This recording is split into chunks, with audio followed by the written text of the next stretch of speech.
All right, I want to give you an outside tour of some of the work that we've had done and some of the work that we still need to do since we've been here in the Fort Worth area, in the hometown area. So I did post a recent video here about how we had all this stuff. This is all going into storage at my mom's. They have an extra shed, and it's just kind of a lot of it's going to be our summertime stuff. So, and some of it we just need to sell. And so we're just going to take it there for now. We did go ahead and get our under storage squared away. So this has been nice. And so kids got a few new Christmas toys, as you can see. But I love these yellow and black totes here. They just stack well. And they fit perfectly in this particular space for our rig. And so in here, exercise equipment, things like that, as we obviously will hit the new year with a new vigor for life. Toys for the kids, so we just pop these out along with this and the chairs. This is probably my most accessed underbelly stuff, which is going to be my tools and cleaning chemicals and other type of chemicals. I got food storage and other items, and then here my air compressor, vacuum, wood fire type stuff, my blower. I love this for just kind of blowing off the steps and things like that. And then some other miscellaneous items back here that I just don't need that often, but when I do, I want to access them in a reasonably efficient way. So, and a hula hoop, because you can't leave home without a hula hoop, right? So there's that.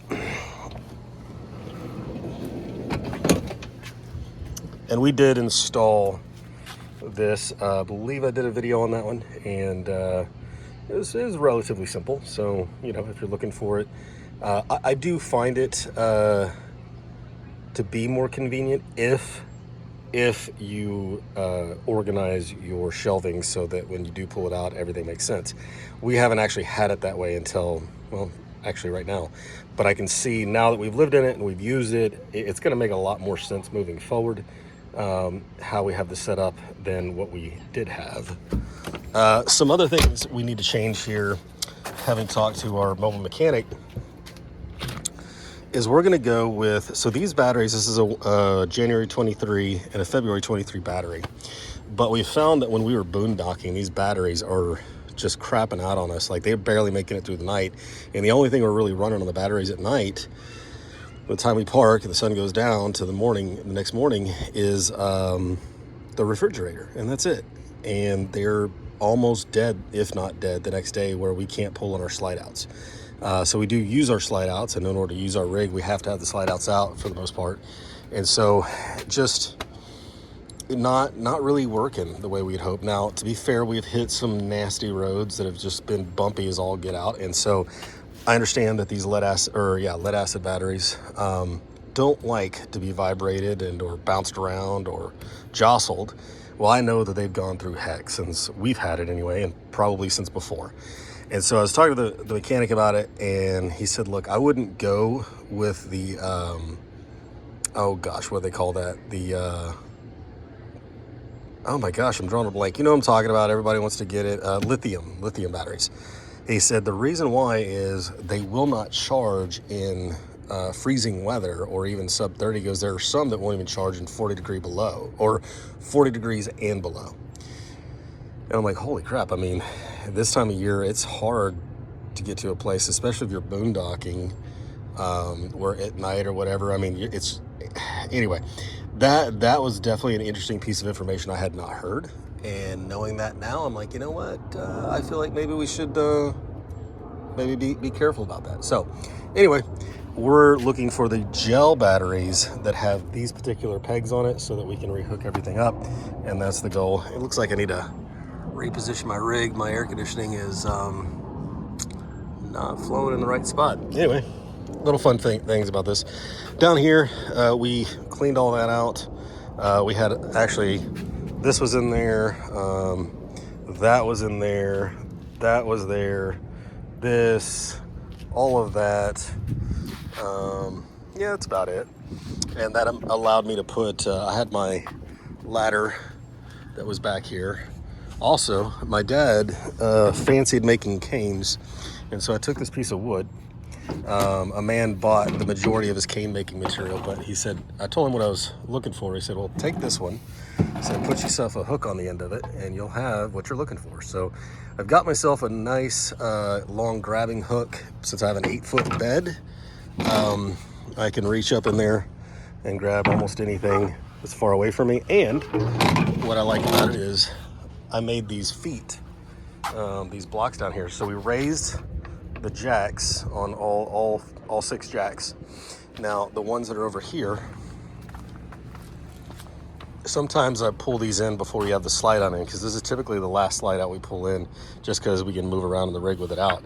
But I don't like to bend over and squat under there, so now I can just grab that, hook it, and pull it to me, and yeah, life is easier, and I don't have to stress my back out. I know I should exercise and stretch, but I'm just not there yet, so I'm just adapting with what I got. We did buy this thing, so because we do laundry on board, if you are thinking about having a rig with washer dryer, just know that your loads are probably going to vibrate your rig like crazy, which is, you know, for adult time, not a bad disguise. But if for all other purposes you're worried about your rig, you know, vibrating such that, you know, all the screws are coming loose, well, you probably want to take care of it. It helps. It takes the bigger vibration and whatnot, which is honestly the only thing we've really experienced without having this on. Otherwise, I mean, our rig is pretty steady unless it's just gusting some serious wind. But this, you know, I've probably put it on 2-3 times since we've had it in the last 3 months. But when we put it on, it certainly takes out the bigger vibration from the washer, and it turns it into kind of a smaller, I don't know how to describe it, but petite vibration, let's just call it that. Let's see what else we had done. Oh, so if you saw one of my videos, I was showing how we had scraped the back a few times, and by doing so, we had actually chopped, because this had fallen out of the back of the rig, and we effectively had chopped the 50 amp supply cord that was at the back of the rig that went all the way into basically over here on the other side. And yeah, so I had to do an emergency wirectomy and do some other stuff. And so anyway, you know, you learn to be all things: electrician, carpenter, all mechanic, whatever. And so once I had done that wiring, it had worked fine for a period of time. Then all of a sudden, half my kitchen wouldn't work, other part of my washer wouldn't work, some of the plugs in my bedroom and my daughter's bedroom wouldn't work, and I wasn't sure what the heck was going on, but I'm sure it had to do with user error and me putting this together. Now, I have a friend who is a master mechanic, and he said, look, just use these, it'll be simpler, and he was right, and this is safer and better than having you know, like electrical tape and just trying to splice all the wire together. And because we still had a lot more time before we could get home, this got us there. Now, what had happened was one of the 4 that I was using just basically was a faulty piece. The screws weren't tightening no matter what he could do, or apparently what I did. So 3 out of the 4 worked, the one did not, and so we were only getting half the supply of the power through that connection. So he has since removed all that, and I said, well, here's the deal. I said, we want to start boondocking more, you know, just because there's more adventure, you know, and it's cost effective, and even if we do like harvest hosts and things like that, you can't always count on power. And so the problem there is we don't have our generator under the RV. We don't have a generator bay, and I don't want to pay the cost of all that to happen. So this is our generator. It does run on propane, and it does run on gasoline, but I don't want to have to take this out of the truck and or disconnect the truck. So the problem was our 50 amp cord was only 25 feet, and we've got a 44-foot rig. So I said, if we're dealing with this wire electrical issue anyway, and we had dropped the belly underneath because that had to be dealt with. We had some plumbing issues as well. I'll tell you about it in a second. But I said, if you're already there, is it possible to move this electrical receiver up to here, where we can take that cord while boondocking, connect to generator in the truck, leave everything hooked up, and have power and comfort, electricity, heat, all that stuff. And he said, yeah, not a problem. So there you go. So this is the original receiver. Okay, and by the way, I need to deal with this too.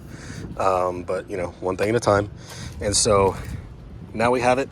We're able to take that, connect it, and all on a 25-foot cord. Yes, I could have gotten a 100-foot cord or whatever, and I'm sure it would have been fine, but I don't want to carry that much cord around. I just don't. And this just allows it to be more efficient, more effective, and so we're good. Another thing that we had dealt with since we've been home is this is the top flush, okay? And the last time I tried to do this is when I was like, okay, we're not using the back bathroom anymore. I could not get, I could charge the hose, so the hose had water and pressure, but it was not getting past this point, so I was not able to top flush the back black tank, okay? And so by coming back here, I would have this pulled out, but I wasn't getting the water to flush out. So that was one issue. And then, as this was flushing one night, something had popped. I don't know what it was, but it popped, and I just started having water running out of the belly, out of the back. And I was like, that is not good. So I shut it all down, tried to drain what I could, and said, you know what, I'm not touching this until I have a mechanic look at it. And so he dropped the belly. Also, I had one of these pulls right here, okay, which opens the flush valve for the one on the right. It was real cold and I couldn't get it out. I finally pulled it out and I couldn't get it in, tried to push it in. It bent. Well, once you bend those things, they don't work so good. And so after that, I tell you, it was a booger to try and get that open. Well, I said, while you're there and we're dealing with all this, could you go ahead and replace that? So he did, and it works just fine now. Everything else is hooked up. He even had a ring done, replaced the ring on my daughter's toilet because it was also leaking. And here's the thing, when you have one of these and you're going down the road and you are just bouncing it all over the place, especially when it's, you know, a big boy like this, you're just gonna do stuff, okay? So if you're not prepared to just know that maintenance and just keeping it going is gonna be part of the deal, well, you're fooling yourself, okay? Another thing that we did was in here is the water heater, okay? Now what we did in here is there's a diode, and if you have a used rig, you should make sure to replace this diode, okay? It's this part right here. Uh-oh, I got water. Look at that. I tell you what, this means I need to, I bet you it's my diode. I bet you it's my diode, and it is not tightened up because when I took this out, it popped, like, I mean, because it was under pressure or something. It popped and just shot junk all in my eyes. And like, I didn't have safety glasses. And so that's another thing, make sure you're wearing safety glasses. But this thing popped, shot junk out. The diode, I mean, it's supposed to be about that thick. It was whatever the base rod is that the material attaches to that prevents your water heater from being corroded. It attacks the rod instead, okay?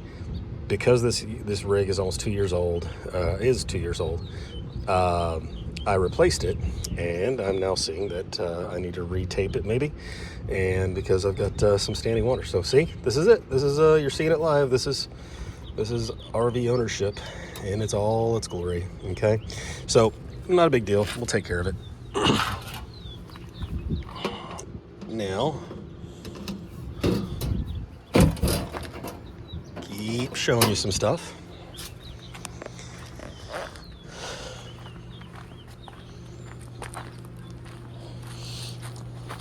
Now, we did buy an insert for my daughter's window. So up here, you can just basically see through, and so it's shade prepped. I didn't realize what that was, so I bought actually the whole insert. Was ready to replace the window, and my RV neighbor friend was like, no, you don't have to do that. You just buy the shade and just insert it. And he had one, so he showed me how to do it. I was like, oh, that's great. That's cheap. We can do that. The other thing we did, so we got to handle that. The other thing we had was, because if you look here, you can see how this has been boogered up. Well, the Mobile Tech, so we actually had the belly was hanging down. So when he got in there and fixed everything that he did, He got it all fastened up there so that it's not sagging like it was, which keeps in the heat because there's a hose from the heater, the propane heater, that bleeds off into the underbelly. So when you turn on the propane floor heater, it keeps your water tanks warm so they don't get frozen and or pop and break. All right, now the biggie. We have window leaks in both of our living room windows, okay? So I was talking to the RV tech about this. I said, look, I thought it was the slide out, and I had gotten up there with the flex tape and the seal tape, all that, and that stuff is junk and I hate it, but I redid it, and you know, I did a good job. I know I did, and it was leaking just like I'd never done a thing. And it had only rained on us when we were in Texas back in September, but it had, once we got back to Texas, because it never really rained when we were gone, and so we never really had that problem. We got back to Texas, like the first couple days we were here, boom, rain, okay? And we were leaking like a sieve, and I mean, like, we had standing water in the slide out floor, and I'm going, what in the world? So I try to pay attention. I noticed that when I have my awning in, that water runs over that awning, and effectively just starts dripping on the top of the windows. So it's dripping behind the window frame, which shouldn't be a problem if in fact the window frames are sealed properly. So I was telling my RV tech this, he goes, here's the deal. He goes, you've got one of these new factory built RV units, and he goes, they used to use butyl tape, which is your old school automotive window seal type tape. He goes, they don't use that anymore. They use this like basically foam stuff. And he goes, as you travel in these things, they bounce down the road, and this big window right here, he goes, that foam is gonna settle and it's not gonna be sealing anymore. So you got water that's running under here, dripping down behind that frame and just going into your RV, and that is what's happening. I'm like, okay. He goes, very expensive job because it takes 2 to 3 people to get it done right and safely without breaking your windows. He goes, but you can do this yourself. You're a handy guy. He goes, what you need to do is take out the beauty ring that pinches the window to the inside of the rig, and then have someone or 2 people remove it to the outside, lay it down on the table, cloth, make sure it's protected, take off the foam, put on the butyl tape where it's supposed to go, put it back in, seal it in place, and that butyl tape will seal it in place, and boom, you will have a window that does not leak. And the experience to do all the other freaking windows that this rig has, which is awesome. However, you know, anytime you start poking holes in things, it starts tending to leak. So it was a good piece of information. So I did buy the butyl tape. I'll show you what the heck. Oh, there's the window I bought. I don't need the whole window. I just need this part. So got to return that. So here we go. Oh, come on, Tim. All right, so this is the butyl tape he's talking about. This is rubber roof patching, blah, blah, blah. He signed off on it, but butyl sealing tape, 3/4 by 30, waterproof. Yep, so there you go. So that's what I'm gonna use. I'll do a video on that when we make that happen. I'm not gonna say that's all that the outside needs, but that's all we're gonna be able to do for now. There are things that we're doing inside as well, so I'll do videos on that just to update you. But you know, owning one of these is nonstop work. So is owning a home, if we're being honest. It just, you're always doing something. The difference is it's more convenient and faster for you to do it yourself in the RV, whereas in a home, you got people you can call a dime a dozen on Google to come out, and you're not always able to have that option unless maybe you're in a bigger city for a mobile RV tech to come out. So you just learn to adapt and do the stuff on your own. So I just wanted to show you that. Again, this is just the exterior. Inside's a mess right now. My wife would not be happy if I gave you a inside video of what we're doing and what's left to do there right now. So I'm gonna hold off and do that later. So there you go. Stay tuned and we will show you more about living life full-time RV.